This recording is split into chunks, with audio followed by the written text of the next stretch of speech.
नमस्कार, मैं वंदना Saxena GSM college Weber से। आज मैं जो अपना वीडियो बीएड के स्टूडेंट्स के लिए विशेष तौर पर लाई हूँ, जो उनका फर्स्ट पेपर है बाल्यावस्था एवं विकास से संबंधित है। इसमें हम शुरू से जो है इसका अध्ययन करेंगे। तो आज जो वीडियो में हम सबसे पहले बात करते हैं बाल विकास के अर्थ की। बाल विकास क्या है? तो बाल विकास के अर्थ को समझें तो बाल विकास दो शब्दों से मिलकर बना है, बाल और विकास। यहाँ बाल शब्द से अभिप्राय है बालक।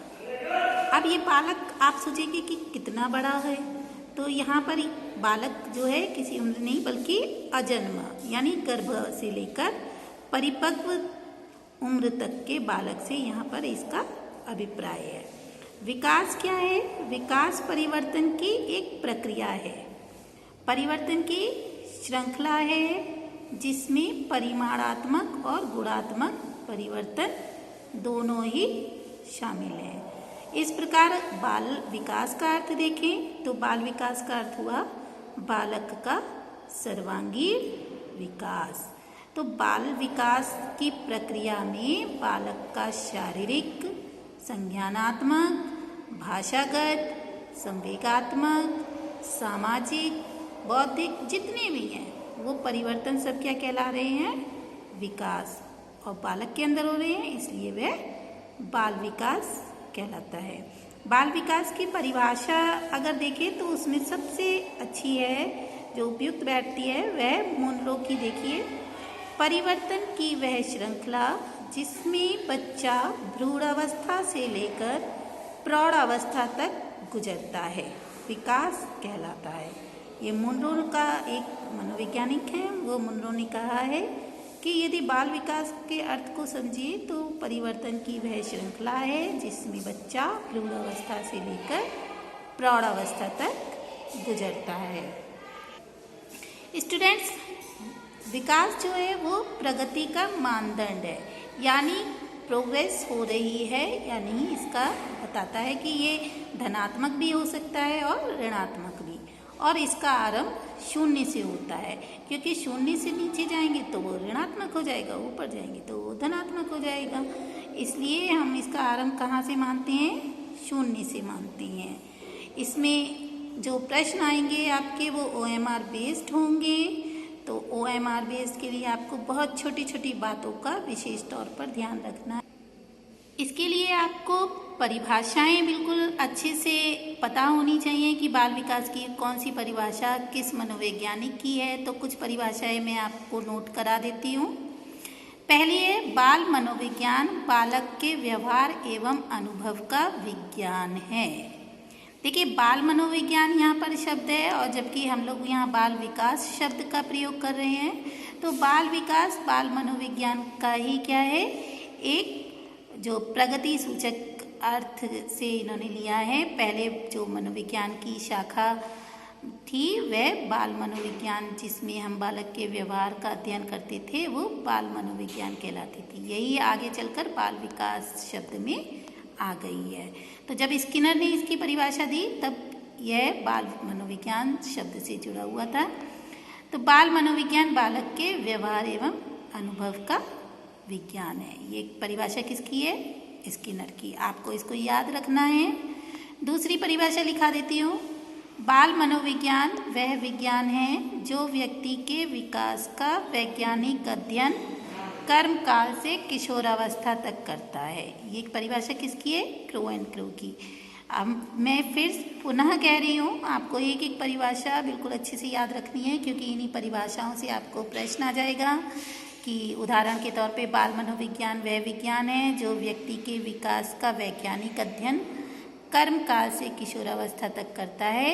ये परिभाषा किसकी है? आपको 4 ऑप्शन दे दिए जाएंगे, Skinner, Crow and Crow, Hurlock, James Drever. तो यदि आपने उसको अच्छे से याद किया होगा तो आप क्रो एंड क्रो उसमें छांट लेंगे और आपको नंबर अच्छे से मिल जाएंगे। तीसरा है बाल मनोविज्ञान मनोविज्ञान की वह शाखा है जो प्राणी के विकास का अध्ययन जन्म से परिपक्वता तक करती है। ये परिभाषा किसकी है? जेम्स ड्रेवर की है। तो जेम्स ड्रेवर की परिभाषा आप लोग नोट कर लीजिएगा। मैं वीडियो बहुत आराम से बनवा रही हूँ ताकि आप अपने नोट्स बना सकें, अगर जिनके नहीं बने हैं तो। आगे बढ़ते हैं। बाल विकास में मुख्य रूप से बालक के रूप, व्यवहार, रुचियों एवं तथ्यों में होने वाले उन विशिष्ट परिवर्तनों की खोज पर बल दिया जा रहा है जो उसके विकासात्मक अवस्था से दूसरी विकासात्मक अवस्था में पदार्पण करते समय होती हैं। इसके अतिरिक्त बाल विकास यह खोज का भी प्रयास करता है कि ये परिवर्तन कब होते हैं और इसके लिए कौन उत्तरदायी है, ये वैयक्तिक हैं अथवा सार्वभौमिक। तो बाल विकास की ये परिभाषा किसकी है? हरलॉक की। हरलॉक कहते हैं कि बाल विकास जो है केवल रूप, व्यवहार, रुचियों का अध्ययन नहीं करता बल्कि उनके कारणों का भी पता लगाने का प्रयास करता है और ये देखता है कि ये केवल इसी बालक में हुए हैं या सभी में ये परिवर्तन होते हैं, यानी ये वैयक्तिक है अथवा सार्वभौमिक, इसकी भी वो बताता है। यदि हम परिवर्तन शब्द कह रहे हैं तो परिवर्तन किन किन क्षेत्रों में होता है, कैसे, तो इसमें हरलॉक ने एक चीज़ और बहुत अच्छे से बताई है। उन्होंने बालक के समस्त जो भी पूरा जीवन है उसके समस्त परिवर्तनों को 4 वर्गों में रख दिया है, चाहे वो परिवर्तन शारीरिक हों, संवेगात्मक हों, बौद्धिक हों या किसी भी पहलू से हों, सामाजिक, सांस्कृतिक, सांवेगिक, जितने भी पहलू हैं वो सब किस कैटेगरी में आ जाते हैं? 4 वर्ग में आ जाते हैं। वो 4 वर्ग कौन से हैं? जैसे पहला है पुराने लक्षण का लुप्त होना, तो भी हम कहेंगे परिवर्तन होगा। नया व्यवहार प्रकट होना, तब भी हम कहेंगे कि परिवर्तन हुआ यानी विकास हुआ। अनुपात में परिवर्तन, यदि बालक के अनुपात में भी परिवर्तन हो रहा है तो वह भी जो है कहलाएगा कि उसमें विकास हुआ बालक में। आकार में परिवर्तन, ये जो 4 पॉइंट्स हैं, इन 4 पॉइंट्स का संबंध सारे पहलुओं से है, चाहे वो सामाजिक हो, शारीरिक हो, और ये सारे पहलू परिमाणात्मक भी हो सकते हैं और गुणात्मक भी हो सकते हैं। उदाहरण दें तो पुरानी लक्षण का लुप्त होना में यदि शारीरिक पक्ष लेते हैं, एक पहलू लेते हैं शारीरिक पक्ष, तो पुराने लक्षण क्या होते हैं? पहले जो है शरीर में क्या होते हैं? दांत नहीं होते हैं, वो दांत निकल आ जाते हैं। पहले वो बालक क्या होता है? केवल सक करके यानी चूस कर अपने भोजन को ग्रहण करता है, बाद में वह चबाना, यानी पुराने लक्षण जो हैं वो लुप्त हो गए हैं। और नया व्यवहार प्रकट होना, ये भी क्या है इसमें कि नया व्यवहार भी प्रकट हुआ। अनुपात में परिवर्तन, जब बालक पैदा होता है तो आप देखते हैं कि बालक का जो सिर और धड़ में जो अनुपात है वह बाद में जब वो बड़ा होता है तो उसके अनुपात में भी परिवर्तन होता है।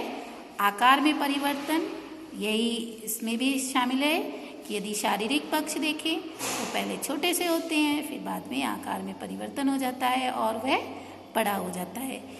उस अनुपात में देखिए, अनुपात और आकार में बहुत बड़ा अंतर है। यहाँ सिर में अनुपात देखेंगे, अगर धड़ और सिर का अनुपात देखें, और अगर उसी अनुपात में आकार में वृद्धि होती तो जब हम लोगों के धड़ बढ़ता है तो उस अनुपात में हमारा जो है सिर नहीं बढ़ता है। तो ये जो जितने भी हैं, चाहे पुराने लक्षण का लुप्त होना हो, नए व्यवहार का प्रकट होना हो, अनुपात में परिवर्तन होना हो या आकार में परिवर्तन होता हो, तो ये सब हमारे किससे संबंधित हैं? विकास से संबंधित हैं।